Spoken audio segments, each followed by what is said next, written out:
It began in the spring of 1991 in a quiet suburb on the outskirts of Birmingham, Alabama. The dogwoods were blooming, their white petals drifting down like snow across neatly trimmed lawns, and for a moment the neighborhood felt like a painting of the American dream. Behind one of those painted fences stood a 2-story home, newly built, brick by brick, nail by nail, by the callous hands of a man named James Carter. He was 38 years old then, a carpenter by trade, a man who had learned early in life that sweat was the only currency that could not be devalued. James was black, broad-shouldered, with eyes that always seemed a step ahead of whatever was being said. His wife, Katherine, was white, 10 years younger, a nose with a soft smile and an eagerness that had once charmed him beyond reason. Their union had caused whispers when they first married, but over the years the whispers dulled into silence, or so James had thought. Together, they had built not only a house but a home, a testament to the possibility of love-defying lines drawn by skin color.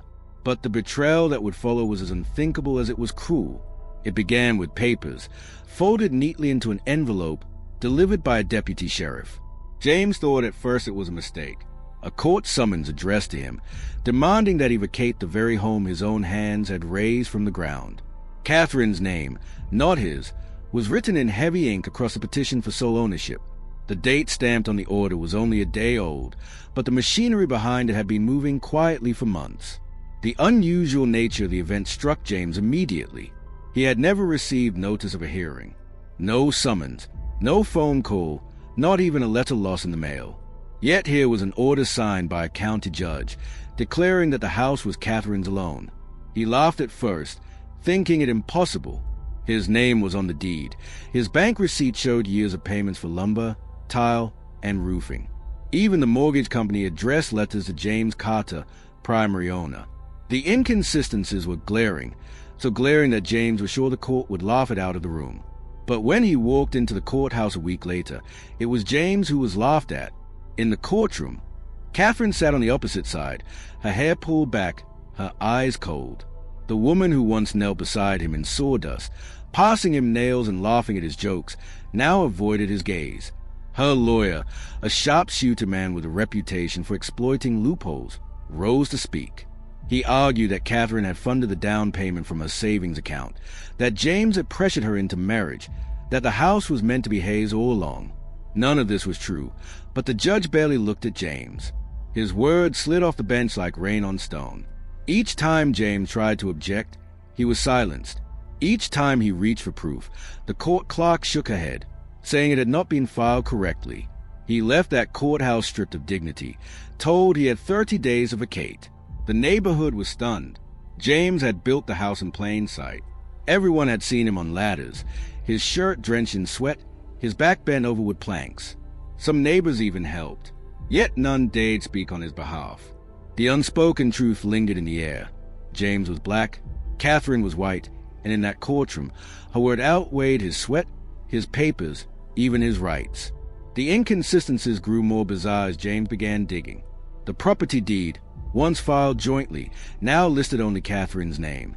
When he pressed the county records office, a clerk lowered her voice and told him, off the record, that amendments had been made. The paperwork bore a signature that resembled his own, but James knew he had never signed it. A forgery, but no one seemed willing to call it that. The bank, too, had suddenly misplaced his payment records, though James carried carbon copies in a showbox. Even the neighbors who had promised to testify changed their minds when subpoenas arrived, quietly saying they wanted no trouble. James felt the walls closing in, not just of his house but of the system meant to protect him.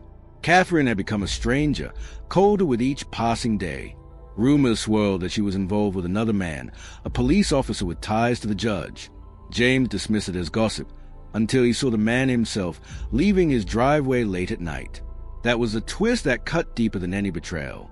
Not only had his wife conspired against him, but she had found allies in places James could never touch. The color of his skin had made him vulnerable, but the color of betrayal was far more complex. It was a white smile of a woman he had trusted and the black ink of a judge's pen that erased him from his own home. The injustice reached its peak on the day deputies arrived to enforce the eviction.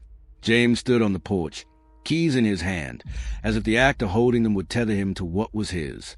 The neighbors peeked through curtains, some pitying, others relieved it wasn't them.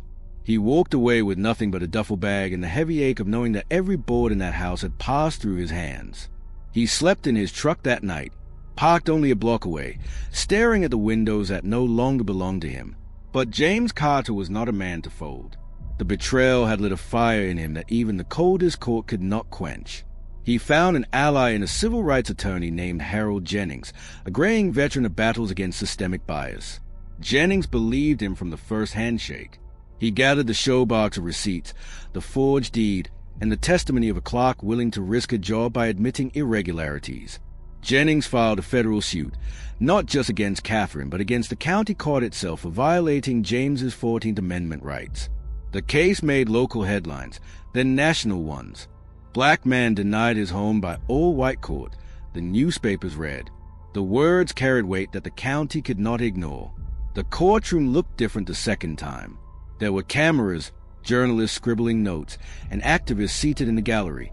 The judge who once ignored James recused himself, citing a conflict of interest. Rumors of his connection to Katherine's lover had reached the press. A new judge, sterner and less entangled, took the bench. This time, when James spoke, the court listened. Jennings laid out the inconsistencies like stepping stones, leading to the undeniable truth. The deed had been altered illegally, the payments traced back to James's accounts, and the forgery confirmed by a handwriting expert. The major twist arrived in Katherine's own testimony. Under pressure, she admitted not only to the affair but to colluding with her lover, the officer, to push James out. She had been promised protection, even a share of hush money from a land developer interested in the property. The courtroom gasped. Katherine wept, but her tears fell flat. The betrayal was complete, and now it was visible to all. Justice, when it came, felt both heavy and liberating. The court restored the property to James, voiding the fraudulent amendments. Katherine was charged with perjury, her lover with conspiracy and obstruction of justice. The county initiated a review of the judge's conduct, and whispers of resignation soon followed. James walked back into his house on a bright autumn morning, keys in hand, the same keys he had clutched months before. The air smelled of dust and emptiness, but it was his again. He stood in the doorway for a long time, knowing that while the house had been returned, something far greater had been taken, the belief that love could shield him from the color of betrayal. Yet James did not crumble. He rebuilt, not just walls and floors, but his own life. Activists rallied around his case, using it as an emblem of how systemic injustice and personal betrayal often intertwine. He began speaking publicly, telling audiences that what nearly destroyed him had also forged him. "They took my home," he said once in a church basement packed with listeners, "but they couldn't take my will to fight for what's mine." The story of James Carter did not end with bitterness. It ended with resolve, with a man standing taller because he had survived the kind of betrayal that cuts deepest. The house stood still, bricks weathered by seasons, windows glinting in the sun, a monument not just to what he had built with his hands, but to what he had defended with his spirit. And so, when neighbors passed, they no longer whispered about the black man who had married a white woman. They spoke instead about a man who faced down betrayal, who wrestled with a system stacked against him, and who, against all odds, took back what was his. The color of betrayal had stained his life, but it had also revealed his strength. And in that revelation, James Carter found justice, not only in the court of law, but in the court of history. Now we ask you again, were you happy James Carter finally got justice in the end? Let us know in the comment below. If you like the way we create these videos and you want to help bring more cases like this to light, hit that like button and subscribe for more deep dives. Thank you once again for watching.